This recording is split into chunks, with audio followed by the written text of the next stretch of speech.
عليكم ورحمة الله وبركاته.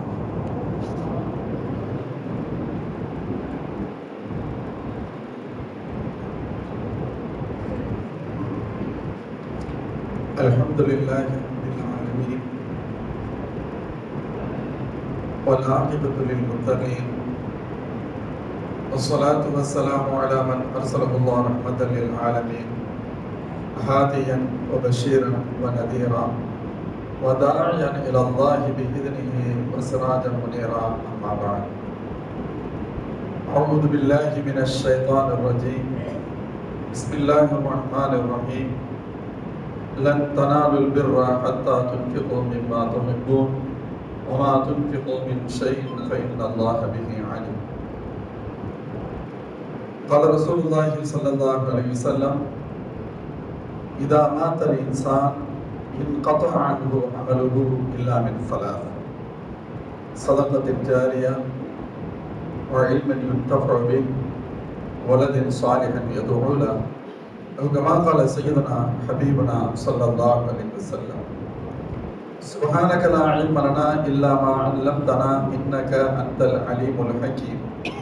لا حول ولا قوة إلا بالله العلي العظيم. அல்லாஹ் ஜல்ல ஷானு வ தஆலாவின் பேரருளால் எங்களது அஹ்லுஸ் சுன்னத் வல் ஜமாத் தமிழ்நாடு ஜமாஅத்துல் உலமா சபை புதுச்சேரி மாவட்டத்தின் சார்பாக சிறப்பாக நடைபெறக்கூடிய இம்மீலாது பெருவிழாவின் தலைவர் மௌலானா என்எஸ் ரஹ்மத்துல்லாஹ் மன்பை ஹதரத் பிரதே அவர்களே, மேலும் கிராத் ஓதிய, கீதம் இசைத்த, வரவேற்புரை நிகழ்த்திய,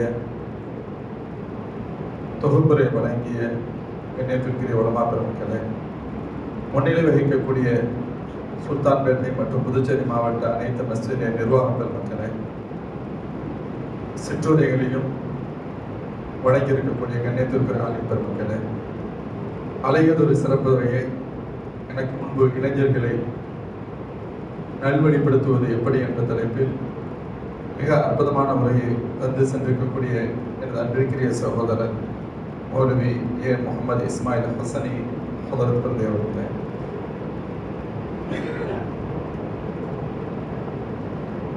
அல்ஹம்துலில்லாஹ், நமக்கு மத்தியில் சிறப்பானதொரு உரை நிகழ்த்திய திருச்சி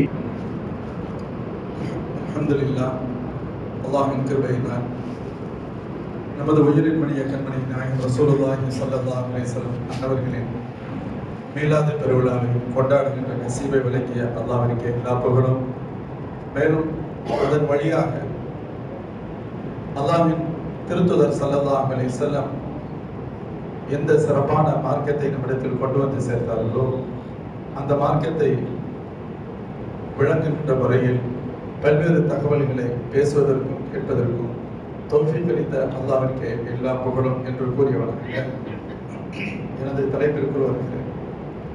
வக்ஃபின் சட்டங்களும் வல்ல நபி ஸல்லல்லாஹு அலைஹி வஸல்லம் திட்டங்களும் என்று தலைப்பு வழங்கியிருக்கிறீர்கள். இந்த தலைப்பு தற்பொழுது வழங்கப்பட்டதற்கான காரணம் நாம் எல்லோரும் அறிந்திருப்போம். 2 வாரங்களுக்கு முன்பாக நம்முடைய மஸ்ஜிதுகளெல்லாம் அறிவிப்பு செஞ்சிருப்பாங்க. நாம் ஒரு மெயில் அனுப்பணும், ஜமாத்துல் ஈஸியாக ஒரு ஸ்கேனிங் QR கோடு ரெடி பண்ணி தந்திருக்கு, அதில் நம்ம ஸ்கேன் பண்ணணும்னு சொன்னாலே உள்ளே போயிடுவோம், மேட்ரும் அதில் இருக்குது, உங்களுடைய பேரை டைப் பண்ணிவிட்டு சென்டுன்னு அனுப்பிடுங்க, போயிடுவோம் அப்படின்ட்டு தகவல் சொல்லப்பட்டிருக்கு. அதை நம்ம பலர் செய்திருப்போம். தமிழ்நாடு ஜமாஅத்துல் உலமா சபை அல்லாஹ்வின் கிருபையினால் எப்பொழுது ஜேபிசி ஜாயிண்ட் பார்லிமெண்ட் கமிட்டி இந்த அறிக்கையை வெளியிட்டதோ அன்று ஒரே நாளில் 24 மணி நேரத்திற்கு உள்ளாக, அந்த அறிக்கை கிடைத்த 12 மணி நேரத்திற்கு உள்ளாக அந்த QR கோடு நம்ம ரெடி பண்ணி அந்த தனியும் ஆப்பை நம்முடைய ஐடி பிள்ளைகளை வச்சு ரெடி பண்ணியிருந்தோம். அல்ஹம்துலில்லாஹ். அதில் எவ்வளவு போயிருக்கு அப்படின்னு கேட்டாமே 2,57,00,000 சில்லறை. எவ்வளவு?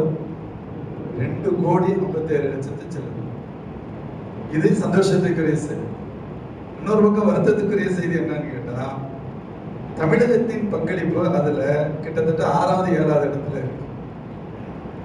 நாம் வெளியிட்ட இந்த ஆப்பை பயன்படுத்தி டெல்லி, மகாராஷ்டிரா, ஈவன் குஜராத்தோட நமக்கு மேல வந்துருச்சு.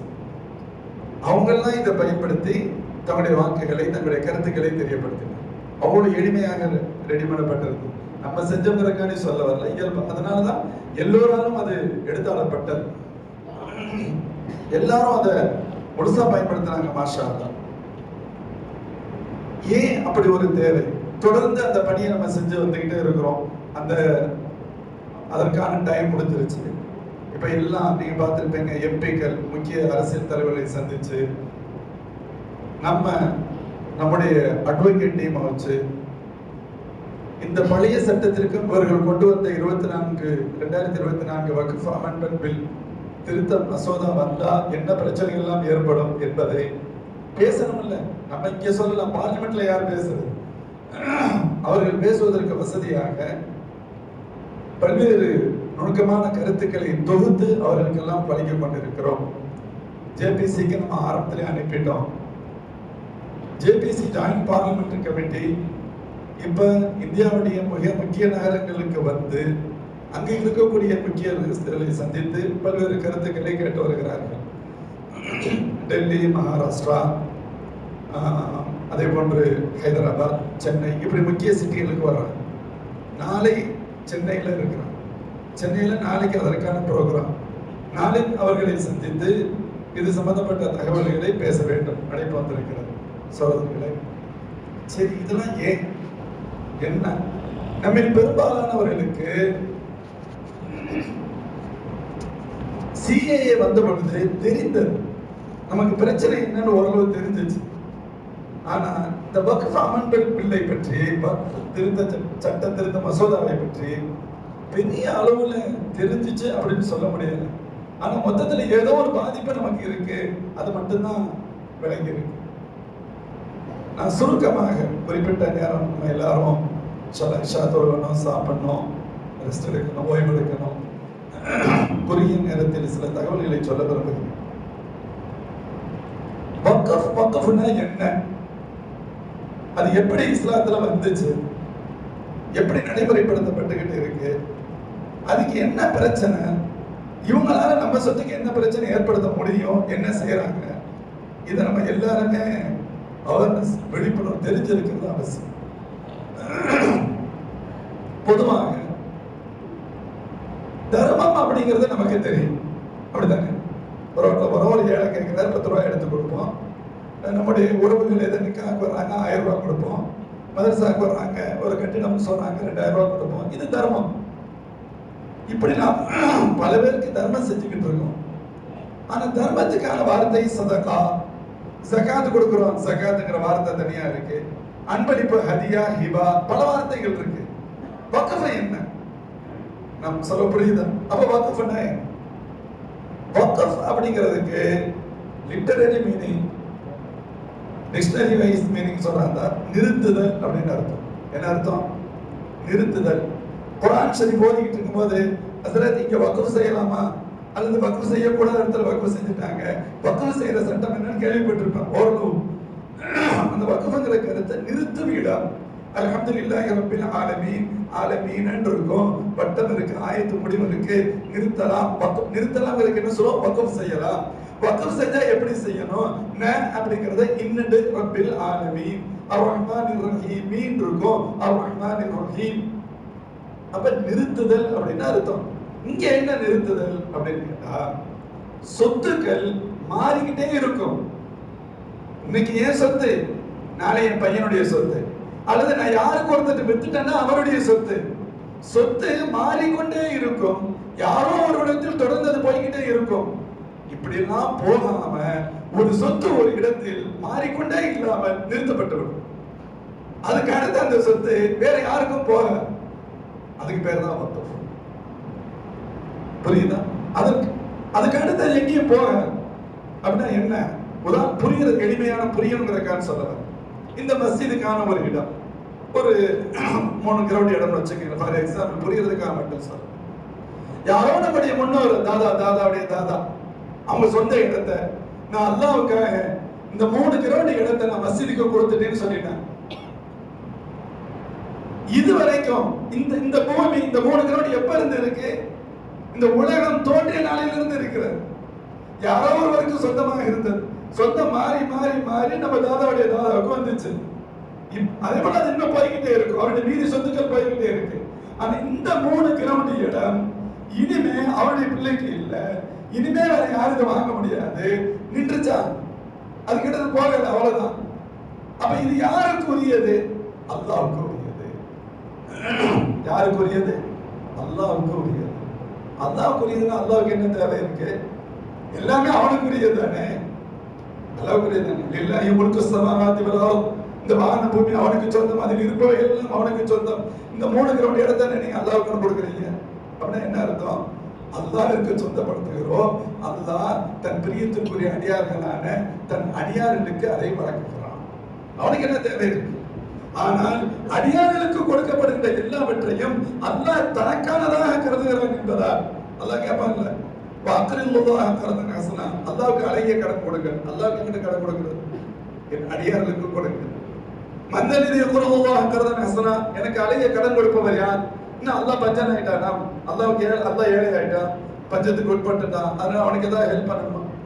ஒண்ணு இல்லை. தன் அடியார்களுக்கு செய்கின்ற உதவியை அல்லாஹ் தனக்கு செய்யும் உதவியாக ரொம்ப பார்க்கிறான். மோதின்களே, இப்ப ஃபர்ஸ்ட் பாயிண்ட், அந்த சொத்து மாறிக்கொண்டே வந்த சொத்து இப்ப ஒரு கட்டத்துல நின்றுச்சா? இந்த சொத்து போகல. இந்த சொத்து கடைசி வரை சொத்தாக இருக்கும். இதனுடைய பலன்களை மட்டுமே மற்றவர்கள் அனுபவிப்பார்கள். இதனுடைய பலனை மட்டுமே மற்றவங்க அனுபவிப்பாங்க. எல்லாரும் நாம் இப்ப தொழுகிறோம், அடுத்து நம்ம பிள்ளைங்க தொழுவாங்க, நம்முடைய அப்பா அம்மா தொழுதாங்க, நம்ம அத்தாவுடைய அத்தா தொழுதாங்க, அவங்களுடைய தாதா தொழுதாங்க, எல்லாரும் தொழுதாங்க. யார் தொழுகிறீன்னு கேட்க முடியாது. ஏன் வந்தீங்கன்னு கேட்க முடியுமா? இதை கொடுத்தவருடைய வீட்டுக்கு போனா எதுக்கு வரீங்கன்னு கேட்கலாம். அல்லாஹ்வுடைய இல்லத்துக்கு வந்தா கேட்க முடியாது. இதனுடைய பலன் பொதுவானது.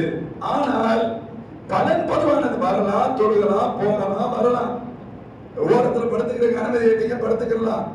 அடுத்ததுக்கு பின்னாடி பலஸ்தீன்கார மாதிரி, இஸ்ரேல்கார ஏமாத்தின மாதிரி பலஸ்தீன நான் படுத்த இடம் வரைக்கும் 6 அடி எனக்கு சொந்தம்னு எவனும் சொல்ல முடியாது. புரியுதா? அப்ப மதரசா இது மட்டும் இல்ல. மதரசா வக்ஃப் செய்யறாங்க. பிள்ளைகள் 1000 பேர் வரலாம், போகலாம், படிக்கலாம். யாரும் உரிமை கொண்டாட முடியாது. ஆசிரியர்கள் இருப்பார்கள், தங்குவார்கள், எல்லாம் செய்வாங்க. உரிமை கொண்டாட முடியாது. ஒரு பொது கிணறு, சமுதாய கிணறு நம்ம ஊரில் அந்த காலத்துல எல்லாம் வெட்டி வச்சிருப்பாங்க. மக்கள் கிணறுகள்ல தண்ணீர் எடுத்து யூஸ் பண்ணுவாங்க. அந்த கிணறுகள்ல இந்த தண்ணீர் எடுத்துக்கலாம், கிணத்தையும் தூக்கிட்டு போக முடியாது. இதுதான் வக்ஃப். ஒரு சிம்பிளா நாம் புரியுறதுக்காக சொல்லலாம். இப்படி எப்படி வக்ஃப், இது எப்படி இஸ்லாமிய வாழ்வியலில் வந்தது? பொதுவாக நம்முடைய ரப்பு அல்லாஹ், அல்லாஹ்வுடைய ரசூல் ஸல்லல்லாஹு அலைஹி வஸல்லம், நம்முடைய ரப்பு கருணையாளர். இந்த உலகத்தின் நியதி எல்லாரும் பணக்காரரா இருந்தா உலகம் இயங்க. எனக்கு யாரு டிரைவரா இருப்பா? எனக்கு யாரு துணியை வச்சு கொடுப்பா? வண்ணா வேலை யாரு பாப்பா? நான் நல்ல காலையில 6 மணி வரைக்கும் தூங்குவேன். ஏதோ இன்னொருத்தர் 2 மணிக்கு எந்திரிச்சு கோயம்பேடு மார்க்கெட்டுக்கு போயிட்டு அவர் காய்கறி வாங்கிட்டு வரணும், தலையெழுத்தான் கேட்பானா இல்லையா?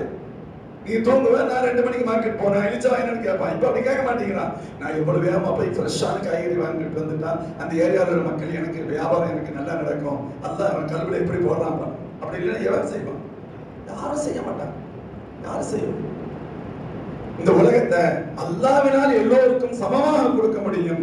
ஆனால் இந்த உலகத்தின் நிர்வாக இயல்புகளுக்காக அல்லாஹ் கொஞ்சம் ஏற்றத்தாழ்வுகளை வச்சிருக்கிறான். ஆனால் எல்லோருடைய தேவைகளும் எல்லோருடைய உணர்வுகளும் ஒன்று. அதை பூர்த்தி செய்யறதுக்காகத்தான் ஜகாத் கொடு, அதை பூர்த்தி செய்யறதுக்காகத்தான் சதகா கொடு, அதை நிவர்த்தி செய்யறதுக்காகத்தான் அன்பளிப்பு கொடு. எல்லாமே இதை பேலன்ஸ் பண்றதுக்கான விஷயங்கள். இதை போன்று அது எல்லாம் ஒன் டைம். நான் 10 லட்சம் ரூபாய் ஒருத்தருக்கு ஜகாத்தை கொடுத்தேன், திருப்பி நான் அதை கேட்கவே முடியாது. 10 லட்சம் ரூபாய் முடிஞ்சிருச்சு. நான் ஒருத்தருக்கு 10,000 ரூபாய் சதகா கொடுத்தேன், முடிஞ்சிருச்சு. என்னங்க நேத்து தானே 10,000 சதகா கொடுத்தேன், அதுல ஒரு 5 வச்சுக்கங்க, 5 கொடுத்துருங்க, கேட்கவே முடியாது. 2வது பொருள் காணாம போயிடும். அவர் சொல்றார், நீங்க கொடுத்த 3 மணி நேரத்துல எனக்கு முடிஞ்சிருச்சு, நான் ஒரு கடைக்காரன் கொடுத்துட்டேன்னு சொல்லுவார், காணாம போயிடும். ஆனால் வக்ஃப் என்பது மூல பொருள் இருக்கும், அதனுடைய பலன்கள் மட்டுமே மக்களுக்கு போய்கொண்டு இருக்கும். இத இந்த உம்மத்துல பல்வேறு தேவைகள் இருக்கு.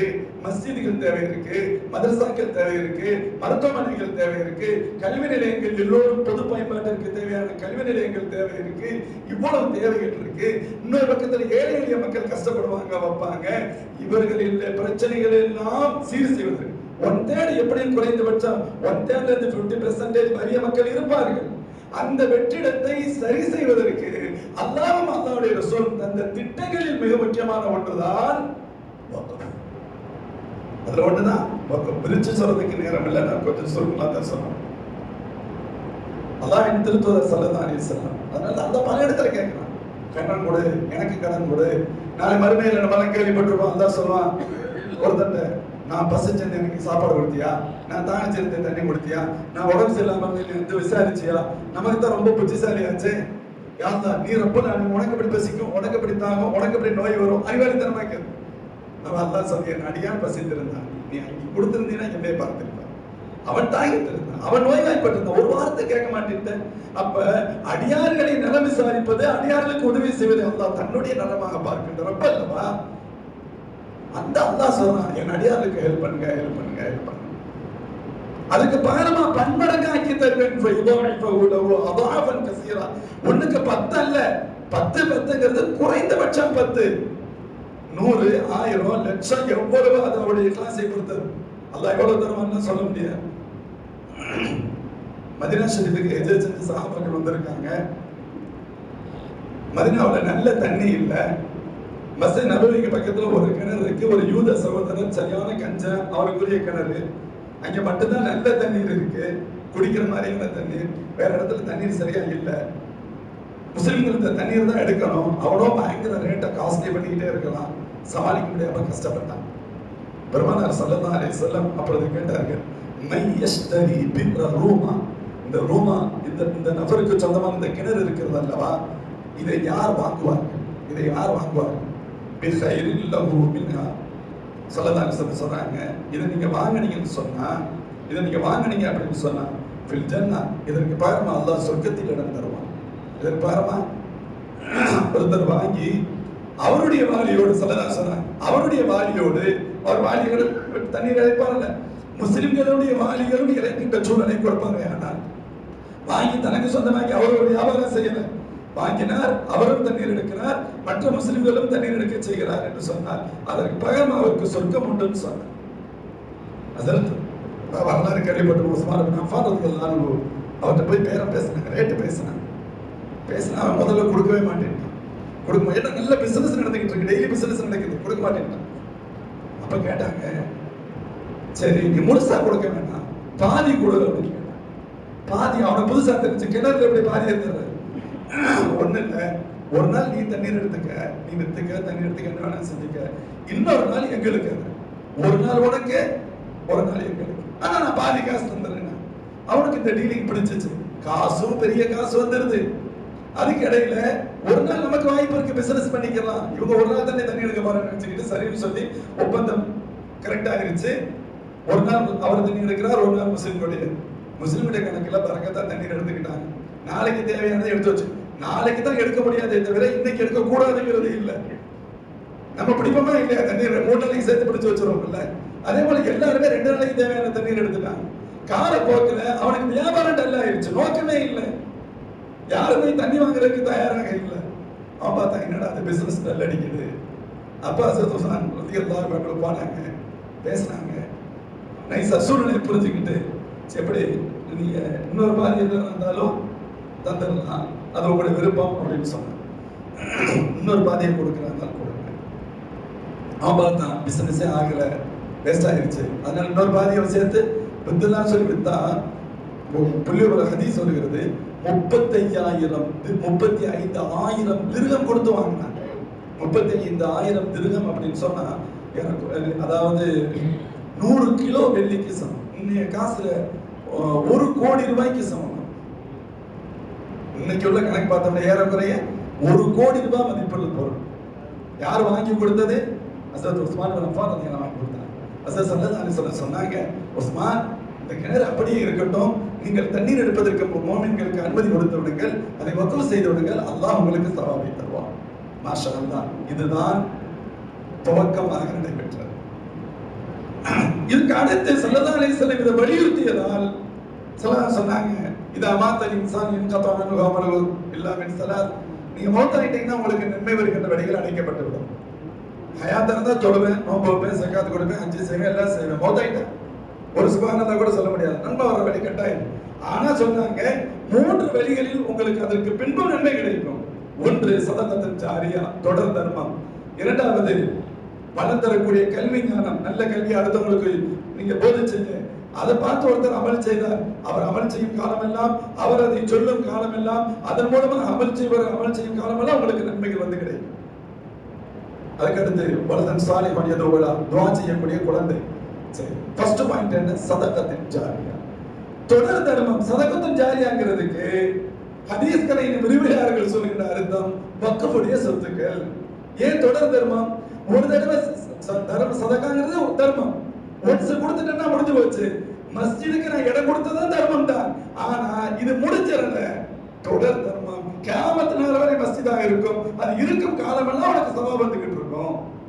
இப்படி ஸல்லல்லாஹு அலைஹி வஸல்லம் சொல்லியதால் சஹாபாக்கள் அதுல மிகுந்த ஆர்வம் காட்டினார், மிக மிக ஆர்வம் காட்டினார். ஹதீஸ்ல வருகிறது எந்த அளவிற்கு ஆயத்து இறங்கிச்சு, லன் தனாலுல் பிர்ர ஹத்தா துன்ஃபிகு மிம்மா துஹிப்பூன் வமா துன்ஃபிகு மின் ஷைஇன் ஃபஇன்னல்லாஹ பிஹி அலீம். 4வது ஜுஸுடைய முதல் வசனம் குர்ஆன் ஓதி இருப்பாங்க. லன் தனாலுல் பிர்ர ஹத்தா துன்ஃபிகு மிம்மா துஹிப்பூன், நீங்கள் விரும்புவதை செலவு செய்ய வேண்டும், அப்பொழுதுதான் முழுமையான நன்மையை பெற முடியும். நம்ம புரிகிற லாங்குவேஜ்ல டிரான்ஸ்லேஷன் பண்ண, நீங்க நன்மை முழுமையான நன்மையை பெற வேண்டுமானால் நீங்கள் விரும்புவதை செலவு செய்யணும். எனக்கு பிடிக்காத ஒரு போயிட்டு போதுன்னு கொடுக்குறோம், சரி அதையாவது கொடுக்குறேன், அதான் சவாபை தருவான். முழுமையான சவாப் எப்ப கிடைக்கும்? நமக்கு பிடித்த பொருளை கொடுப்பது. இப்படின்னு அல்லாஹ் ஒரு வசனத்தை இறக்கி வைத்தான்.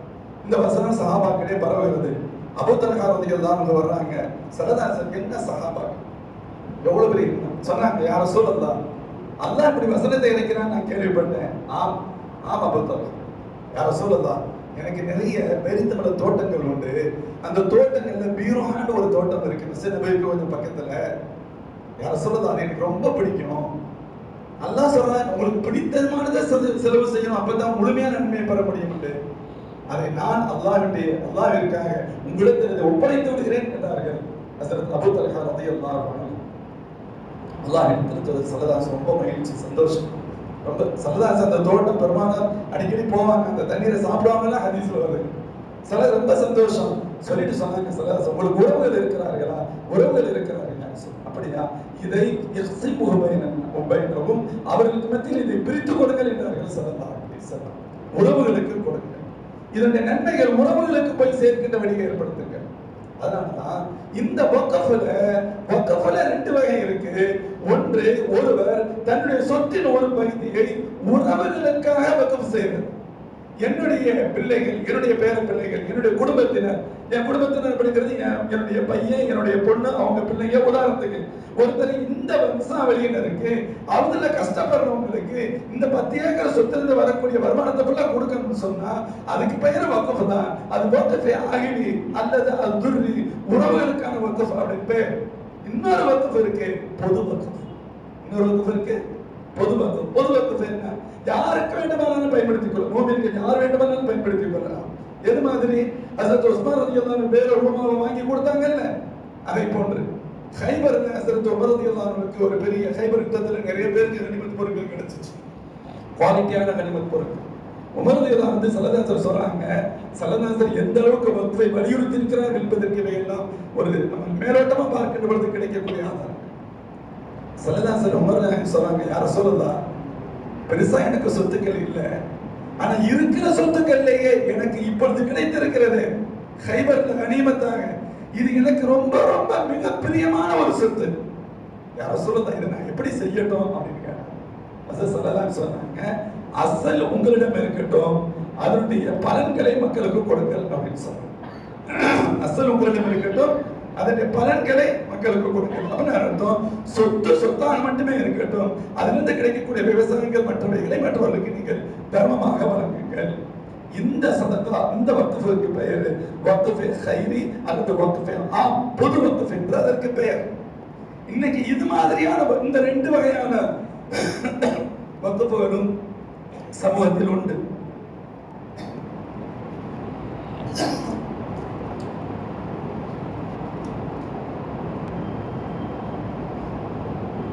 இந்த 2 வகையான வக்ஃபுகளும் சமூகத்தில் உண்டு. உதாரணத்துக்கு ஜமால் முகமது காலேஜ் இருக்கு திருச்சியில, தம்பி வந்து பேசிட்டு போனாங்க. அந்த கல்லூரி அதை உருவாக்கிய மேன்மக்கள் 2 குடும்பத்தை சார்ந்தவர்கள். ஒன்று ஜமால் முகமது அந்த ஃபேமிலி அவங்க, இன்னொன்று ஹாஜா மியான் ஃபேமிலி திருச்சியில். இந்த 2 பேரும் சேர்ந்து அவ்வளவு பெரிய சொத்துக்களை அல்லாஹ்வுக்காக வக்ஃப் செய்தார். அதாவது சொல்லுவாங்க, வக்ஃப் வேறு அறக்கட்டளை வேறு. அறக்கட்டளைங்கிறது சில நன்மையான காரியங்கள் செய்யலாம், ஆனா ஒரு கட்டத்துல அதோட சேர்த்து மொத்தத்தையும் இன்னொருத்தருக்கு மாத்திர முடியும். வக்ஃப மௌத்தானாலும் மாற்றவே முடியாது. அல்லாஹ்வுக்கு மட்டுமே சொந்தம், யாரும் அதை உரிமை கொண்டாட முடியாது. ஈவன் யார் வக்ஃப் செய்தாரோ அவர் கூட உரிமை கொண்டாட முடியாது. சரி, எதுக்கு இதை சொல்ல வரேன்னு கேட்டா, அந்த குடும்பம் நிறைய பொது வக்ஃப் செஞ்சிருக்காங்க. இன்னைக்கு காலேஜ் இருக்கு திருச்சியில, சென்னையில ஜமாலியா அரபிக் கல்லூரி இருக்கு, ஜமாலியா ஹையர் செகண்டரி ஸ்கூல் இருக்கு, எவ்வளவோ இருக்கு. இது மட்டும் இல்ல, முன்னோர்கள் எவ்வளவு வக்ஃப் செஞ்சிருக்கு, மாஷா அல்லாஹ். இப்ப இதுல ஒரு வக்ஃப் என்னன்னு கேட்டா, அவருடைய உறவுகளுக்கான ஒரு வக்ஃப் செஞ்சிருக்காங்க. தன்னுடைய சொந்த பந்தத்துக்குன்னு ஒரு லஜனான்னு அதுக்கு பேர் சொல்லுவாங்க, அவங்க பேர் வச்சிருக்கிறது. அவங்க உறவுகளுக்கு மட்டுமே அதிலிருந்து வரக்கூடிய வருவாய்கள் பிரித்து கொடுக்கப்படும். இப்படி நிறைய சொத்துக்கள். காரணம் என்ன? அல்லாஹ்வின் திருத்தூதர் ஸல்லல்லாஹு அலைஹி வஸல்லம் வலியுறுத்தியதுதான் காரணம். ஒரு தடவை கேட்டாங்க ஸல்லல்லாஹு அலைஹி வஸல்லம், புகாரி ஷரீஃபில் ஹதீஸ் வரும், ஐயுக்கும் மாலு வாரிதிஹி அஹப்பு இலைஹி மின் மாலி. தன்னுடைய பொருளை விட வாரிசுதாரர்கள் மற்றவருடைய பொருள் யாருக்கு ரொம்ப பிடிக்கும் கேட்டாங்க. சஹாபாக்கள் சொன்னாங்க, யா ரசூலல்லாஹ், எல்லாரும் அவங்கவுங்க பொருளை தானே விரும்புவோம், அடுத்தவங்க பொருளை எங்களுக்கு எப்படி பிடிக்கும்? சலதான் சொன்னாங்க, அப்படியா? அப்போ உங்க பொருள் எதுன்னு தெரிஞ்சுக்கங்க. நீங்கள் எதையெல்லாம் செலவு செய்திருக்கிறீர்களோ நல்வழியில், அதுவெல்லாம் உங்களுடைய பொருள். எதையெல்லாம் நீங்கள் வைத்து விட்டு செல்கிறீர்களோ அது எல்லாம் உங்களுடைய வாரிசுகாரர்களின் பொருள். சராசரி என்ன சொல்ல வர்றாங்க என்பது இப்படி சொன்னதுனாலதான் எண்ணற்ற சொத்துக்களை சஹாபாக்கள் சரி, தாபியீன்கள், இஸ்லாமிய உலக வக்ஃப் செய்ய ஆரம்பித்தது. எந்த ஒரு ஊரிலும் வக்ஃப் இல்லாத ஊரே இருக்காது, வக்ஃப் சொத்து இல்லாத ஊரே இருக்காது. இன்னைக்கு அரபு நாடுகளை பொறுத்தவரை நீங்க கேள்விப்பட்ட வேறொரு கோணத்தில் கேட்டு விசாரத்தில் அவுகாஃப்னு சொல்லுவாங்க. வக்ஃப்களை நிர்வகிக்கக்கூடிய ஒரு டிபார்ட்மெண்ட், ஒரு இலாக்கா, ஒரு துறை, அதற்கு ஒரு தனி அமைச்சர். அது எல்லாம் மஸ்ஜிதுகள், மதரசாக்கள், தீன் இதாராக்கள் எல்லாத்துக்கும் சேர்த்து அதை சொல்லியிருப்பாங்க. வேற விசாரத்தில் அவுகாஃப் வக்ஃப்களை கண்காணிக்கும் நிறுவனம், அந்த மினிஸ்ட்ரி. அவ்வளவு பல்லாயிரக்கணக்கான மஸ்ஜிதுகள், பல்லாயிரக்கணக்கான மதரசாக்கள், பல்லாயிரக்கணக்கான மக்கள் நடந்து செல்லக்கூடிய பாதையில் இருக்கக்கூடிய வழித்தடங்களில் மக்கள் ஓய்வெடுக்கக்கூடிய இடங்கள், பல்லாயிரக்கணக்கான கிணறுகள், எவ்வளவோ உதவிகள் இந்த சமுதாயம் செய்து வந்தது. காரணம் என்ன? அல்லாஹ் சொன்னா, என் அடியார்களுக்கு கவனி, அப்பதான் என்ன கவனிச்ச. ஸல்லல்லாஹு சொல்றாங்க, நீங்க எதை செலவு பண்ணீங்களோ அதான் உங்க பொருள். காசை வச்சுக்கிட்டே இருக்கிறதுல திறமை அல்ல, இந்த உம்மத்தும் காசின் மூலமா மகிழ்ச்சி. ஒரு தகவலை மட்டும் சொன்னாங்க சிறப்பாக. ஸல்லல்லாஹு மஜ்லிஸ் ஒரு தடவை நடக்கிறது மதீனா ஷரீஃப். மக்கள் வெளியில இருந்து சில பேர் வந்திருக்காங்க. குறிப்பாக முதல் குடும்பத்தை சார்ந்த சில தோழர்கள் வர்றாங்க. உள்ள வரும் பொழுது தங்களுடைய கீழாடைய ஒரு மாதிரி கஷ்டப்பட்டு பிடிச்சுக்கிட்டு வர்றாங்க. என்ன அர்த்தம்? விலகிடக்கூடாதுங்கிறதுக்காக. எப்ப விலகுன்னு பயப்படணும்? டெஸ்டுடைய குவான்டிட்டி கம்மி, அளவு கம்மி, அப்பதானே அந்த இது வரும். நம்ம சுத்தி 2 தடவை கட்டியிருந்தோம்னா பயப்பட மாட்டோம்ல. சொல்லதான் சொன்னோம், ட்ரெஸ்ஸுக்கே வழி இல்லை, நல்லா தெரியுது. அப்ப சாப்பாட்டுக்கு மனுஷன் ஃபர்ஸ்ட் ட்ரெஸ்ஸுக்கு தான் முக்கியத்துவம் கொடுக்க முடியும், அப்புறம் தான் சாப்பாடு. சாப்பிடாம அட்ஜஸ்ட் பண்ணிடலாம், ட்ரெஸ் இல்லாம முடியாது. வறுமையின் கோரங்கள் அவருடைய உடலிலும் உடையிலும் முகத்திலும் அப்பட்டமாக தெரிகிறது. பேசிக்கிட்டு இருந்த பெருமானாருடைய முகம் மாறிடுச்சு. சராசரி ரொம்ப கவலைப்பட்டான். ஸல்லல்லாஹு 2 வசனத்தை தான் சொன்னார். யா அய்யுஹன்னா, நிக்காஹ் ஃபத்வால கேட்டப்போம்ல முதல் வசனம், யா அய்யுஹன்னா சுத்தகூ ரப்பக்கும் அல்லதி خلقكم من نفس واحده وخلق منها زوجها وبث منهما رجالا كثيرا ونساء. அதனுடைய மைய கருத்து என்னன்னு கேட்டா, நீங்க யாரோ இருக்கலாம், எல்லாருடைய அப்பா அம்மாவும் ஆதம் அலைஹிஸ்ஸலாம் அப்பா அம்மா தான், நீங்க எல்லாம் அவங்களுடைய பிள்ளைங்க தான். தலைமுறை கொஞ்சம் பெருசா போயிட்டதுனால இடைவெளி ஆயிடுச்சு, நீங்க எல்லாம் சகோதரர்கள். அப்ப உங்களுடைய சகோதரர் கஷ்டப்படும் போது நீங்க வேடிக்கை பார்க்க முடியுமா? அப்படிங்கிறத ஒரு நேரம் நம்ம தான் விளக்கம் சொல்றோம். சராசரி எதுவும் சில ஆயத்தப்பட்டு தான் வரைக்கும். 2வது வசனத்தை ஓதுனாங்க சூரத்துல் ஹஷ்ருடைய இறுதி ருக்குவுடைய முதல் வசனம், யா அய்யுஹல்லதீன ஆமனு தக்குல்லாஹ் வல் தன்துர் நஃப்ஸும் மா கத்தமத் லிகத் வத்தகுல்லாஹ் இன்னல்லாஹ் கபீரும் பிமா தஅமலூன். என்ன வசனம் தெரியுமா? ஒவ்வொரு ஆத்மாவும் நாளை மறுமைக்காக என்ன தயாரித்திருக்கிறது என்பதில் கவனம் செலுத்தட்டும். சஹாபாக்கள் புரிய வேண்டியது போனா என்ன அர்த்தம்? நீ காசு வச்சிருக்கிறது முக்கியம் இல்ல, கபருக்கு என்ன சேர்த்து வச்சிருக்க யோசிச்சு பாருங்கிற மாதிரி சொல்றாங்க. ஆயத்து 2 ஆயத்து விளக்கம்லாம் இல்ல, 2 ஆயத்தை ஓதுனாங்க சஹாபாக்கள். எல்லாம் வெளியே போயிட்டாங்க. அவங்க வீட்டுல என்ன இருந்துச்சு எல்லாத்தையும் எடுத்துட்டு வர்றாங்க. சில பேர் கையில கொண்டு வந்தாங்க, சில பேர் பையில கொண்டு வந்தாங்க, சில பேர் சாக்குகள் பெரிய பைகள் எடுத்துட்டு வந்தாங்க, சில பேர் பெரிய சாக்குகளை தூக்கிட்டு வர முடியாம இழுத்துக்கிட்டு வந்தாங்க. ஹதீஸ்ல வருது. அப்பதான் ஸல்லல்லாஹு சொன்னாங்க, மன் சன்ன சுன்னதன் ஃபில் இஸ்லாம் ஃபலஹு அஜ்ருஹா வ அஜ்ரு மன் அமில பிஹா. ஸல்லல்லாஹு சொன்னாங்க. இத பார்த்துட்டு பெருமானார் ரொம்ப சந்தோஷப்பட்டாங்க. எல்லாம் வந்துச்சு. ஒரு பக்கத்துல உணவு குவியல், ஒரு உடை குவியல். அந்த சஹாபாக்கள் அந்த வந்தாங்கல்ல, ஏழை சஹாபாக்கள், அவங்களுக்கு ட்ரெஸ் கொடுக்கப்பட்டது, உணவு கொடுக்கப்பட்டது. கொஞ்ச நேரத்துல அவங்க மாத்திட்டு வந்து உட்கார்ந்து சாப்பிட்டுட்டு வந்து உட்கார்றாங்க. ஹதீஸ்ல வருது, சஹாபாக்கள் முகத்தை பத்தி ஹதீஸ்ல வரல, பெருமானாரை பற்றி வருகிறது. கஅன்ன வஜ்ஹஹு முத்ஹிபத்துன், எங்கள் நபியின் முகம் தங்கத்தை போட்டு ஜொலித்தது. முதல்ல கவலைப்பட்டாங்க. மோனிங்களே, மீலாத் யாருக்கா? ஸல்லல்லாஹு அலைஹி வஸல்லம் வாக்கியம் பெற்றவர்கள். லகத் ஜாஅக்கும் ரசூலுன் மின் அன்ஃபுசிக்கும் அஸீஸுன் அலைஹி மா அனித்தும். உங்கள்ட்ட ரசூல் வந்திருக்காங்க, நீங்க கஷ்டப்பட்டா உங்களுக்கு கஷ்டமா தெரியும். ஹரீஸுன் அலைக்கும், உங்கள் மீது பேராசை மிக்கவர்கள், எல்லா நன்மைகளையும் உம்மத்துக்கு வேணும்னு ஆசைப்பட்டவங்க. குறிப்பாக பில் முஃமினீன் ரഊஃபுர் ரஹீம், உங்கள் மீது அலாதியான அன்பு மிக்கவர். அந்த அவங்களுடைய வறுமையை பார்த்து பெருமானார் முகம் மாறியது, கவலைக்கானார்கள். அவங்க நல்லா இருந்தவங்க சந்தோஷப்பட்டாங்க. மோமின்களே, இந்த ஒற்றை காரணத்திற்காக நாளை மறுமையில் நமக்கு கிடைக்க முடியாத நன்மைகள் எல்லாம் இது பெற்று தருது என்பதற்காக அல்லாஹ்வுடைய ரசூலின் வார்த்தைக்காகத்தான் ஒவ்வொரு சமுதாயம், தொடர்ந்து இஸ்லாமிய சமுதாயம் தன்னுடைய பொருட்களை தாராளமாக பொதுவெளியில் செலவு செய்வதற்கு முன்வந்தது. எல்லாம் அவங்க சொந்த காசுகளை தன்னுடைய உறவுகளுக்கு ஒரு குறிப்பிட்ட அளவை வைத்து விட்டு நிறைய மிச்சம் இருக்குல்ல, இதுல இருந்து ஒரு பகுதியை செலவு செய்ய நினைச்சு வந்தாங்க. அப்படி வந்த சொத்துக்கள் தான் வக்ஃபுடைய சொத்துக்கள். யார்கிட்ட இருந்திருக்கும்? தனித்தனியாக இருந்திருக்கும். ஒரு வக்ஃப் சொத்தை எவர் அதை வக்ஃப் செய்கிறாரோ அவருக்கு அதை நிர்வாகம் செய்ய அனுமதி உண்டு.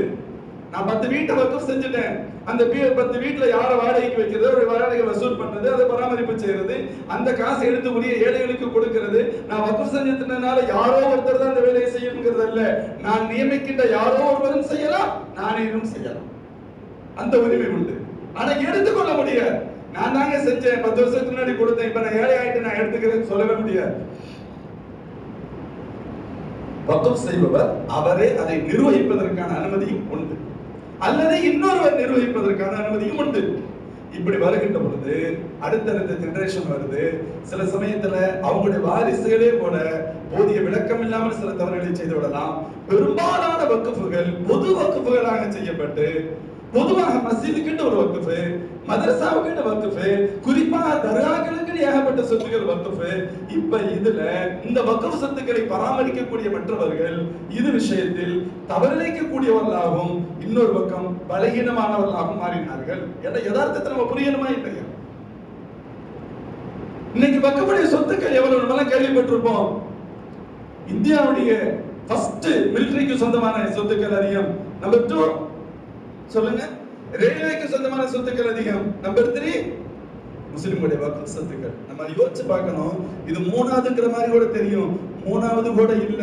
முதல் 2 கவர்மெண்ட்டுக்கு சொந்தமானது, முதல் 2 அரசாங்கத்துக்கு சொந்தமானது, அரசு காசுல வாங்கின இடம். இப்ப ரயில்வேக்கு இந்த ஊர்ல ட்ரெயின் போடணும், இதுக்கு ஒரு 50 கிலோமீட்டருக்கு இடத்தை வாங்கினா யார் காசு கொடுப்பா? கவர்மெண்ட் காசு கொடுக்குது, கவர்மெண்ட் காசு. அரசு நிறுவனங்கள். வக்ஃப் என்பது முஸ்லிம்களின் நிறுவனம், முஸ்லிம்களுக்கான நிறுவனம். அதுல இவ்வளவு சொத்துக்கள் எப்படி வந்துச்சு? நம்முடைய முன்னோர்கள் தங்களுடைய சொத்துக்களை அல்லாஹ்விற்காக அர்ப்பணிப்பதன் விளைவு. கொடுமையிலும் கொடுமை என்னவென்று சொன்னால், அதை நிர்வாகம் செய்யக்கூட திராணியற்றவர்களாக மாறி கொடுக்கிறது 2வது. எங்க அத்தா வச்சுட்டு போன சொத்தை ஆடுறதுக்கு கூட எனக்கு சக்தி இல்லை. ஃபர்ஸ்ட் இஹ்லாஸ் இல்ல, இறையச்சம் இல்ல. நம்மள்ட்ட இறையச்சம் குறைஞ்சிச்சு. நானே ஒரு பகுதியை எடுத்துக்கிட்டா என்ன நினைச்சேன், நான் ஒரு பகுதி ஒருத்தருக்கு கம்மியான காசுல வாடகை கொடுக்கிறேன், எனக்கு இந்த பக்கத்துல எதையாவது கொடுத்துரு. எப்படி இந்த நஜீஸ் உள்ளே வந்தது? ஆட்சியாளருக்கு எப்படி இந்த சிந்தனை உள்ளே வந்தது? நாம் செய்த தவறுகளின் விளைவு. அப்படி சொல்றதுல எனக்கு எந்த விதமான இதுவும் இல்லை. ஏன்னா நாம் நம்மை மாற்றிக் கொள்ளாதவரை கண்டிப்பாக மாற்றம் ஏற்படாது. நம்மள்ட்ட இருந்து திருத்தத்தை துவங்குவோம். இந்த நாய்களிடமிருந்து நாம் நம்முடைய உரிமைகளை பாதுகாக்க முடியும். முதல்ல நம்மகிட்ட இருந்தோம். நம்ம மக்கள் அதை முறையாக ஒன்று தவறு செஞ்சாங்க அல்லது திராணியற்றவர்களாக இருந்தார்கள். வக்ஃப் சொத்துக்களை பாதுகாக்க முடியல. எவ்வளவு ஆக்கிரமிப்பு செய்யலாம், எவ்வளவு சொத்துக்கள், எவ்வளவு இந்திய நாட்டுடைய பட்ஜெட் தொகையை விட நம்முடைய காசுகள் அதிகம், வக்ஃப் சொத்துடைய காசுகள் அதிகம். இதனால என்ன ஆச்சுன்னு கேட்டா, கொஞ்சம் கொஞ்சமா ஒரு சின்ன ஏரியாவில் பொறுப்பாளராக இருந்த நாம் ஒன்று ஏமாற்ற நாம் முற்பட்டோம், அல்லது நாம் திராணியற்றவர்களாக இருந்து ஏமாற்றவர்களுக்கு பலிவிட்டோம். இது நம்ம லெவல்ல சின்ன சின்ன இடங்களுக்கு செஞ்சோம். அரசுகளும் பெரிய பெரிய பண முதலைகளும் நம்முடைய பெரும் சொத்துக்களை ஆட்டி போட ஆரம்பித்தது. இன்னைக்கு சட்டம் கொண்டு வந்ததுக்கு பின்னாடி இது இல்ல, இதற்கு முன்பு வந்து தவறை செய்தார்கள். நிறைய சொத்துக்கள் இருக்குன்னு கணக்குல தான் இருக்கு. 8.57 லட்சம் சொத்துக்கள் இருக்கு. 9.24க்கு மேல் உண்டான லட்சக்கணக்கான ஏக்கர்கள் இருக்கு. 32 வாரியங்கள் இருக்கு. ஒரு சென்ட்ரல் வக்ஃப் கவுன்சில் இருக்கு. எல்லாம் இருக்கு சகோதரர்களே. அவ்வளவு சொத்துக்கள் இருக்கு. ஆனால் அதெல்லாம் எங்க இருக்கு? புத்தகத்துல இருக்கு, லெட்ஜர்ல இருக்கு, மினிட்ல இருக்கு, பதிவுல இருக்கு. எங்களுடைய கட்டுப்பாட்டுல இருக்கா? இல்ல. நிறைய இது கட்டுப்பாட்டப்பட்டு முழுசா போயிருச்சு, நிறைய ஆக்கிரமிப்புக்குள்ளாயிருச்சு. நிறைய விஷயங்களை நம்ம ஏதோ சில வேல நம்ம நிர்வாகம் பண்ணிக்கிட்டு இருக்கிறோம். இதான் உண்மை. இப்படி கவர்மெண்ட்டும் சரி, பிரைவேட் கம்பெனிகள், நீங்க எல்லாம் கேள்விப்பட்டிருப்பீங்க. முகேஷ் அம்பானியுடைய ஒரு கிட்டத்தட்ட ஒரு பிரமாண்ட மிக்க 700 கோடி மதிப்புல கட்டப்பட்ட அந்த கட்டிடம் வீடு அப்படியே சொத்து 1-2 இல்ல, நிறைய அரசு நிறுவனங்களுக்கு இதில் கை வைத்தது. இன்னைக்கு தம்பி ஒரு புக்கு காமிச்சாங்க மூசாது. அதுல 20 வருஷத்துக்கு முன்னாடி உள்ள ஒரு குறிப்பு. அதுல சொல்லப்படுது, 20 வருஷத்துக்கு முன்னாடி உள்ள குறிப்புல உலகத்திலேயே வக்ஃப் சொத்துக்கள் அதிகம் நிறைந்த பகுதி இந்தியா. பெரிய நாடு, இயல்பாக பெரிய சொத்து. மத்திய மாநில அரசுகள் நிறைய இடத்தை ஆட்ட போட்டிருக்கு. அவன் பாக்குறான், 100 ஏக்கர் இருக்கு, 200 ஏக்கர் இருக்கு, எனக்கே தெரியாது, என்ன பண்ணுவான்? நீங்க நல்லா தெரியும், நமக்கு சொல்லுவாங்க, நீ ஒரு இடம் வாங்குறது முக்கியம் இல்லப்பா, அதை பாதுகாக்கிறது முக்கியம். ஒரு கிரவுண்ட் இடத்தை வாங்கிட்டு வந்துட்டா 4 வருஷம் கழிச்சு போனா ஒருத்தர் குடிசை போட்டுருவான், நம்மளால ஒண்ணும் செய்ய முடியும் இல்ல. அவன் காலுக்கு மேல கால் தூக்கி போட்டு பதில் சொல்றான். நம்ம நாய்மார்களோடு அடைய வேண்டியது இருக்கு. ஒரு சின்ன இடத்துக்கு இப்படி அப்படின்னு சொன்னா பெரிய இடங்கள் எப்படி ஆகும்? பண முதலைகள் ஏமாற்ற. இன்னைக்கும் பெரிய பெரிய கம்பெனி, அதாவது விப்ரோடைய கம்பெனி, பெரிய பெரிய கார்பரேட் நிறுவனங்கள், பல நிறுவனங்கள் அரசாங்கத்துக்கு வக்ஃபுடைய சொத்துக்கள் இயங்கிக் கொண்டிருக்கிறார். கேட்டா நமக்கு ரத்த கண்ணீர் வடிக்கணும் சகோதரி. ஆனாலும் இப்ப சொன்னோம்ல, அம்பானியுடைய கட்டிடம் வக்ஃப், அம்பானியுடைய கட்டிடம் வக்ஃப்ல இருக்கு. மாப்பிள்ளை இன்னைக்கு வரைக்கும் அதை ப்ராப்பரா மாத்த முடியல, அதான் பிரச்சனை. இப்ப அதற்கான வழிவகைகள் இனிமேல் செய்யப்படும். அதான் சட்ட திருத்தம். இன்னைக்கு வரைக்கும் கேஸ் நடந்துகிட்டு இருக்கு. அது ஒரு அனாதை சிறுவர்களுக்கு வக்ஃப் செய்யப்பட்ட சொத்து. அனாதை மதரசாக்கள் நடந்த இடம். ஏதோ ஒரு குல்மால் பண்ணி வித்திருக்கிற மாதிரி, வாங்கி இருக்கிற மாதிரி, என்ஓசி கொடுத்த மாதிரி காமிச்சிட்டாங்க. இப்பவும் கோர்ட்டில் பிரச்சனை இருக்கிறது. ஆனால் இந்த சட்டம் அமல் செய்யப்படுமானால் இதுல நிறைய விஷயத்தை கிளியர் பண்ணிவிட முடியும் சகோதரர்களே. இப்படி நம்முடைய சொத்து மீது உண்டான மதிப்பு நமக்கு தெரியல, அதை பாதுகாக்க வேண்டிய அவசியம் நமக்கு தெரியல. நம்முடைய முன்னோர்கள் எவ்வளவு இஹ்லாஸா செஞ்சிருக்காங்க. ஒரு மதரசாவை இன்னைக்கு 5க்கும் 10க்கும் நம்ம பிச்சை எடுத்துக்கிட்டு இருக்கோம்.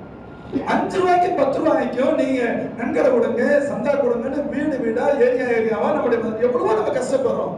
அல்லாஹ் அந்த கஷ்டத்துல பரக்கத் செய்வான் என்பது வேற விஷயம். ஆனால் நம்முடைய முன்னோர்கள் மதரசாவை வக்ஃப் செஞ்சாங்கன்னு சொன்னா வெறுமனே ஒண்ணு போயிடல.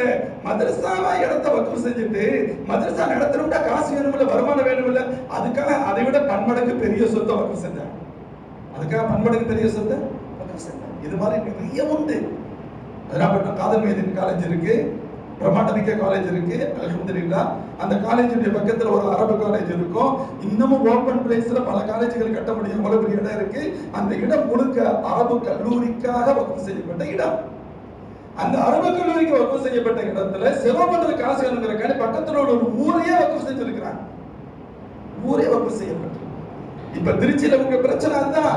திருச்சியுடைய பெரும்பகுதி சொத்துக்கள் நதர்ஷா தர்கா வலியுல்லாஹ் அவர்களுக்காக கொடுக்கப்பட்ட பல்வேறு நிலங்கள் தோண்ட எங்கேயோ போகும். அதுல கை வைக்கும் பொழுதுதான் இப்படி எல்லாம் வேறு வகையான பிரச்சனைகளை கொண்டு சட்ட திருத்தத்தை கொண்டு வர நினைக்கிறார். சகோதரிகளே, நாமும் சரியா நடக்கல, பிரச்சனைகள் இருந்துச்சு, நம்மளால அதை இது பண்ண முடியல. நம்மளும் ஆக்கிரமிப்பு செய்யறோம், எவ்வளோ ஆக்கிரமிப்பு செய்யறோம், வசூல் பண்ணவும் முடியல, வாங்கவும் முடியல. இப்ப அரசாங்கம் பார்க்குது, பெரிய பெரிய பண முதலிகள் இருக்கிற நேரத்துல இருந்துகிட்டு இருக்காங்க. நிறைய சொத்துக்களை அரசாங்கமும் பல்வேறு இடங்கள்ல ஆட்டை போட்டு வச்சிருக்கிறான். இதையெல்லாம் கரெக்ட் பண்ணணும். இவங்களுக்கு இருந்த சொத்து இவங்களுக்கும் பயன்படல, இவங்களுக்கு ஏன் பயன்படணும்? நாம் தான் எதிரிகளாச்சு. நம்மளை மட்டும் இல்ல, நம்ம வயிற்றுக்குள்ள இருக்கிற பிள்ளை கூட அவனுக்கு பிடிக்காது, கிழிச்சு தீர போடுவாங்க இல்லையா? அப்படிப்பட்டவர்களுக்கு நமக்கு எப்படி சொத்து கொடுக்க முடியும்? யாரு சொத்து? எங்களுக்கு அல்லாஹ் ரசூல் எப்படி எந்த நாய் ஆண்டாலும் ஆளாவிட்டாலும் எங்களுடைய தேவையை நாங்கள் பூர்த்தி செய்ய முடியுன்ற அளவிற்கு உண்டான பொருளாதார வசதி உண்டு. நிர்வாகங்கள்ல பயன்படுத்த முடியல. சகோதரர் நினைக்கிறாங்க, சரி இதுல எப்படி ஆட்டைய போடுறது? வக்ஃப் அப்ப ஒரு கட்டத்துல இந்த வக்ஃப் சொத்துக்கள் இருந்துச்சு, நிர்வாக குளறுபடிகள் இருந்துச்சு. இதுக்காக 1956ல கவர்மெண்ட் ஒரு ஆக்ட கொண்டு வந்துச்சு, சட்டத்தை கொண்டு வந்து வக்ஃப் சொத்துக்களை பாதுகாக்கிறதுக்காக சட்டத்தை கொண்டு வந்தாங்க. அந்த சட்டம் போதல, பத்தல. ஆக்கிரமிப்பாளர்கள் வந்து பறிப்பதற்கு 1995ல அதில் சில திருத்தங்களை செய்து அந்த சட்டத்தை வலிமைப்படுத்தினார்கள். அதுவும் போதல, 2013 சில திருத்தங்கள் செய்து அந்த சட்டங்களை மேலும் வலிமைப்படுத்தினார்கள். எவனையும் ஏமாற்ற முடியாது, வக்ஃபுடைய உரிமை இல்லாமல் பதிவு செய்ய முடியாது என்பது போன்ற பல்வேறு சட்ட திருத்தங்கள் எப்படியாவது வக்ஃப் சொத்தை அந்நியர்கள் அபகரிப்பது பாதுகாப்பதற்காக கொண்டு வரப்பட்டுச்சு. இப்ப 2024ல வக்ஃப் சட்ட திருத்த மசோதாவுடைய மைய கரு என்னவென்று சொன்னால், மீண்டும் 1956க்கு போறது. எளிமையான விஷயங்களை வச்சு எல்லாத்தையும் காலி பண்றது, சட்டம் க்ளோஸ் பண்றது. சகோதரர்களே, 32 ஸ்டேட் வக்ஃப் போர்டு, ஒவ்வொரு மாநிலத்துல வக்ஃப் போர்டு இருக்கு. சென்ட்ரல் எல்லாத்துக்கும் சேர்த்து ஒண்ணு இருக்கு, CWC ன்னு சொல்றாங்க, சென்ட்ரல் வக்ஃப் கவுன்சில் சொல்றாங்க எல்லாத்துக்கும். இப்போ நான் ஒன்றை மட்டும் சொன்னால் எளிதாக புரியும், ரொம்ப நேரம் இல்ல. நிறைய விஷயங்கள். உங்க சொத்து வக்ஃப் சொத்துங்கிறத நீங்க கலெக்டர்கிட்ட பதிவு பண்ணணும். இது வக்ஃப் ட்ரிபியூனல் இருந்துச்சு, வக்ஃப் ட்ரிபியூனல் இதுக்கிட்ட ஒரு தனி நீதிமன்றம் அமர்வு இருந்துச்சு. ஒரு பிரச்சனைனா அந்த அமர்வுக்கு தான் போகும். இப்ப அதுல உள்ள வலிமையை குறைச்சு கலெக்டர் முடிவு செய்வாரு, கோர்ட் முடிவு செய்யும், தன்னுடைய கட்டுப்பாட்டுக்கு கொண்டு வர பாக்குறாங்க. இன்னொன்னு என்ன தெரியுமா? இப்ப சென்ட்ரல் வக்ஃப் கவுன்சில் இருக்கு, 21 பேர் உறுப்பினர், 14 பேர் இருக்கு, இப்ப 21 ஆக்குறான், 21 22 ஆக்குறான் வக்ஃப் அந்த உறுப்பினர்களாக. இதுல 22 உறுப்பினர்களாக மாத்த பாக்குறான். மாத்திட்டு 10 பேர் சொல்றது எப்படி சொல்லுவாங்க தெரியுமா? நம்ம கேட்கறதுக்கு நல்லா கூட இருக்கும். அப்ப அவங்க 10 பேர் முஸ்லிம்கள் மட்டுமே இருப்பாங்க, 10 பேர் முஸ்லிம்கள் மட்டுமே இருப்பாங்க. மீதி 12 பேர் இந்த முஸ்லிம்கள்ல தான் எம்பியா இருக்கட்டும், எம்எல்ஏவா இருக்கட்டும், இனிமேலாம் அந்த தனி கோட்டாவில வராது. பெண்களா இருக்கட்டும், எல்லாம் அந்த 10க்குள்ள. இது நான் சொல்றது சென்ட்ரல் வக்ஃப் கவுன்சில். மீதி 12 பேர் இருக்காங்கல்ல, அந்த 12 பேரு 2 பேர் நான் முஸ்லிம் கட்டாயம். நல்லா கவனிச்சுங்க வார்த்தை, 2 பேர் நான் முஸ்லிம், முஸ்லிம் அல்லாதவர்கள் கட்டாயமா இருப்பாங்க. 12 பேர் அதிகப்படியாக இருக்கலாம் நான் முஸ்லிம்ஸ். 12 பேர் அதிகமாக 12 பேர் இருக்கலாம், குறைந்தபட்சம் 2. அவன் எப்படி சொல்ல வந்தா, முதல் 10ல நீங்க மட்டும் இருப்பீங்க, அதுக்கு அடுத்து உள்ள 12லயும் முஸ்லிம்கள் இருக்கலாம். உடனே பரவாயில்ல அப்படின்னு நினைக்கிற மாதிரி வருது. ஆனா இன்னொரு இது என்ன, 12ல 2 பேர் கம்பல்சரி இருப்பாங்க, முஸ்லிம் அல்லாதவர்கள் இருப்பாங்க. தேவைப்பட்டால் 12 பேரும் முஸ்லிம் அல்லாதவர்கள் இருக்கலாம்னு சொன்ன பிறகு எவனால போட வேண்டி? ஃபர்ஸ்ட் எவன் சொத்துக்கு எவன்டா நிர்வாகி? யார் சொத்துக்கு யார் நிர்வாகி? உனக்கு என்ன இதுல சம்பந்தம்? ஏன் சொத்தை நிர்வகிக்கிறதுக்கு நீ யார்? உனக்கு என்ன உரிமை இருக்கு? சொத்து எங்க சொத்து? நீ என்ன பண்ணா கட்டி 2 ஆள் இல்ல, ஒருத்தவங்க உள்ள மூச்சு விடுறது கூட உனக்கு அனுமதி இல்லை. எப்படி வரலாம் பாருங்க. இப்ப என்னாச்சு, 10 முஸ்லிம் 12 நான் முஸ்லிம், 22 பேர் இருக்காங்க. ஒரு விஷயம் தீர்மானிக்கப்படுகிறது, ஓட்டெடுப்பு வந்துச்சு, என்ன நடக்கும்? உலகத்துக்கே தெரியும். வக்ஃப் போர்டு, ஸ்டேட்ல மாநிலங்களுக்கு இருக்கக்கூடிய வக்ஃப் போர்டு, நான் ஒண்ணு மட்டும் சொன்னா உங்களுக்கு இது மாதிரி தான் எல்லாம் இருக்கும், புரிஞ்சுக்கிறீங்கன்னு சொல்ல வரேன். 11 பேர் உறுப்பினர்கள் இருப்பாங்க, 11 உறுப்பினர்கள், 5 பேர் முஸ்லிம்ஸ் கட்டாயம். இப்ப எல்லாருமே முஸ்லிம்ஸ் மட்டும் தான் இருக்கிறோம். 5 பேர் முஸ்லிம் கட்டாயம். அதுல ஒரு புத்தவலி இருப்பாரு, ஒரு ஆலிம் இருப்பாரு, உள்ளாட்சி மன்ற உறுப்பினர்கள் 3 பேர், 5 பேர் இருப்பாங்களாம். இதுவரைக்கும் எம்எல்ஏ நம்மால் தான், எம்பி நம்மால் தான், அப்படிதான் இருந்துச்சு. பாருங்க, இந்த 5 பேர் மட்டும் தான் முஸ்லிம் கட்டாயம். மீதி 6 பேர் இருப்பாங்கல்ல, இந்த 6 பேர்ல இதுல முஸ்லிம் கட்டாயம் இல்ல, அவர் எம்எல்ஏ எம்பியா இருந்தாலும் சரி, பொம்பளையா இருந்தாலும் சரி, இதுக்குள்ளதான். இந்த 6 பேரு நான் முஸ்லிம்ஸ் இருக்கலாம். இதுல இன்னொன்னு, எம்எல்ஏ எம்பியாக இருந்து அரசு நிர்ணயிக்கும், அரசு அப்பாயின்மெண்ட் பண்ணும், நியமனம் செய்யும். இவர்கள் முஸ்லிம்களாகத்தான் இருக்க வேண்டும் என்ற கட்டாயம் இல்லை, சட்டத்தை. இன்னொன்று, இந்த 11 பேர் வந்து போர்டு, இதுக்கு சிஇஓ அப்படின்னு சொல்லுவாங்க, சீஃப் எக்ஸிகியூட்டிவ் ஆபீசர் சொல்லுவாங்க. இப்ப முஸ்லிம் தான் இருக்க முடியும். வரக்கூடிய சட்டத்தின் அடிப்படையில் முஸ்லிம் அல்லாதவரும் இருக்கலாம். யாரு சொத்துக்கு தலைமை அதிகாரி யாரு? இப்போ பாருங்க, 11 பேர் 6 பேர் அவன் ஒரு பிரச்சனைன்னு வருது, ஓட்டர் பண்ணா என்ன நடக்கும்? சகோதரர்களை, இப்படி நம்முடைய சொத்தை முற்றிலும் சூறையாட நினைக்கக்கூடிய கும்பல் நோக்கம் தான். எப்படி சொல்றாங்க தெரியுமா? முஸ்லிம்களுக்கு இது பலன் இல்லாமல் இருக்கு, நாங்க பலன் செய்ய வரோம். டேய், உண்மை நீ ஒரிஜினல் முனாஃபிக்னு உலகத்துக்கே தெரியும். முஸ்லிம்களுக்கு பலன் தரணும்னு சொன்னா ஏற்கனவே இருக்கிற சட்டத்துல இன்னும் அதை வலிமைப்படுத்தணும். நீ குறைச்சிக்கிட்டு வர்ற, ஒவ்வொன்றா குறைக்கிற, இல்லாமல் ஆக்கிற. 44 திருத்தங்கள் சொல்றாங்களா இல்லையா? என் சட்டையில இந்த கோட்ல 44 இடத்துல திருத்தம் பண்ணா கோட்டாவா இருக்கும். இது வேற என்னமோ ஒண்ணு மாறிடாது. ஆனா உண்மையில 44 அல்ல, 115 திருத்தங்கள் இருக்கிறது. 44 மேஜர் திருத்தம், சில இடைச்செருகுகள், பல ஒமிட்டட் பாயிண்ட்ஸ் நிறைய எடுக்கப்பட்டிருக்கு. 100க்கு மேல நான் வந்து கொண்டு ஒரு ஒட்டு போட்டேன்னு சொன்னா இந்த கோட்டாவா இருக்கும், அது இந்த சட்டாவா இருக்கும். எவ்வளவு தூரம் இந்த சமுதாயத்தை முட்டாளாக்குறாங்க. சகோதரர்களே, எப்படி வேடிக்கை பார்க்க முடியும்? வேடிக்கை பார்க்க முடியாது. இதை புரிந்ததால் தான் நான் உதாரணத்துக்கு எனக்கு ஒண்ணு மட்டும் உங்களுக்கு எக்ஸ்பிளைன் பண்ணி சொல்ல முடிஞ்சிச்சு. இது மாதிரியான திருத்தங்கள் என்ற பெயரில் முஸ்லிம்களுடைய ஒட்டுமொத்த இந்த வக்ஃபுடைய சொத்து, முஸ்லிம்கள் சொத்து நமக்கு சொந்தமான சொத்து அல்ல, நம்முடைய நன்மைக்காக கொடுக்கப்பட்ட சொத்துக்கள், மஸ்ஜிதுகளுக்காக, மதரசாக்களுக்காக, பல்வேறு நற்காரியங்களுக்காக கொடுக்கப்பட்ட சொத்துக்கள். இதை முற்றிலும் கபலீகரம் செய்ய நினைக்கிறான். எவ்வளவு பெரிய கொடூரம்! ஒருத்தர் அப்பா இறக்குறாரு, இறந்தவர் சொல்லிட்டு போறாரு, தம்பி இதை இப்படி ஒழுங்கா செஞ்சிருப்பான்னு சொல்லி அதை செய்யணுட்டு அவன் குற்றவாளி. அரசாங்கம் எவனோ திருடுவான், பப்ளிக் திருடுவான், ஏமாத்துவான். நீ அதை ஏமாத்துறது பாதுகாக்க கடமைப்பட்டவன். ஆனா இவனே திருடுறதுக்குண்டான எல்லா வழிகளையும் கொடுக்க. இப்ப இந்த சட்டம் வந்துருச்சுன்னு சொன்னா அம்பானி என்ன கவலைப்பட வேண்டிய அவசியம் இல்லை, எவனும் கவலைப்பட வேண்டிய அவசியமே இல்லை. ஈஸியா மேட்டரை முடிச்சுட்டு போயிடுவாங்க. அது கலெக்டர்கிட்ட போகும், கலெக்டர் என்ன சொல்லுவாரு, உலகத்துக்கே தெரியும் என்ன சொல்லுவாரு.